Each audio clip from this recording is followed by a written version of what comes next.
David, and I'm 20 years old. Hi, my name is Brandon Peoples. I'm 22 years old. I'm from Detroit, Michigan. Hi, my name is Amanda. I'm 21 years old and I'm originally from Khartoum, Sudan. I like watching cartoons because it's fun and entertaining. Just because they're entertaining and they give you a break from reality for a second. It's just the way I like to use my free time. So like I said, I don't like to watch like little kid cartoons, but I'll watch like grown cartoons, if that makes sense. It's actually a movie by Disney. It's The Lion King. I watch Family Guy more. Batman. Like Family Guy, The Boondocks, and The Cleveland Show.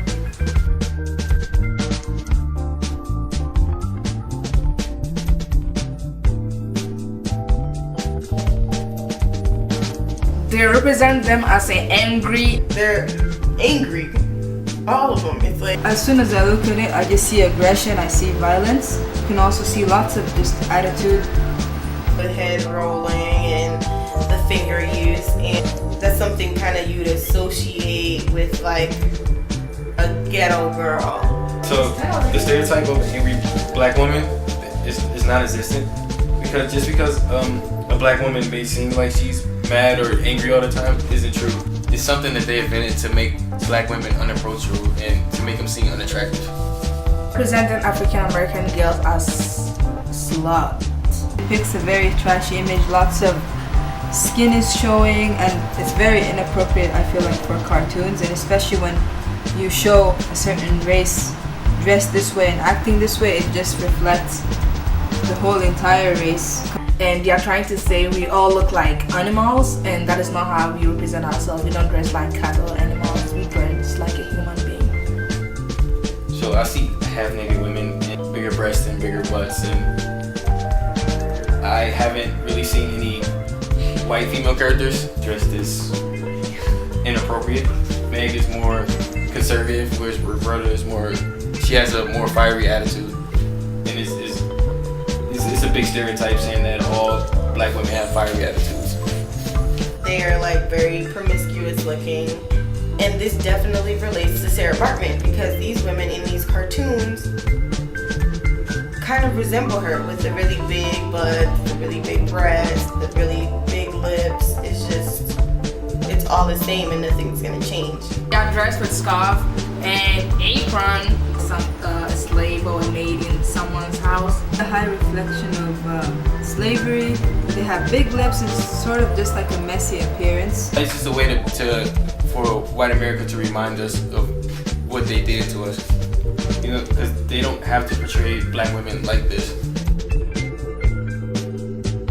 Doc McStuffin.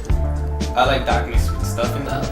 Dr. McStuffins is a good representative Because it's targeting younger children. It's giving them an open mind that not all black girls are Jezebel, or not all black girls are like the Mammy, or not all black girls are like the Sapphire. Black people can be beautiful, black people can wear the same things as the white people in the movie, they can still be a princess. Princess Tiana. Everybody watched Princess Tiana, and during Princess Tiana, she was not a princess in the movie. She was a frog. She turned into a princess at the end of the movie. So I don't think this is a good representative, because they didn't show her as a black female throughout the movie. They showed her as a frog. So does that really count as her being a black princess?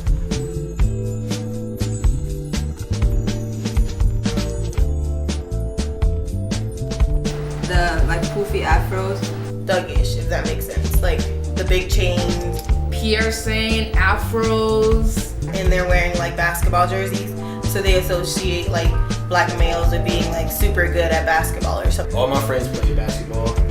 They were into sports, so it's kind of normal to see a black male in a basketball jersey dribbling the ball or something like that. Big, huge lips. First of all, his nose is super big. With the big lips, and Don't really like the way these pictures are drawn, because they give the stereotype that black people have big nose and big lips. Representations for a black male goes, I don't think any of these do really a good job. The way the media is set up, you're not supposed to see a good black man. It's just so taboo, if you can say that. we have superpowers, it represents how every black person or every colored person is able to do anything. I feel like he's not as important as some white superheroes, where it be Batman, Superman, you know. There isn't really any black superheroes that make you proud to be a black person.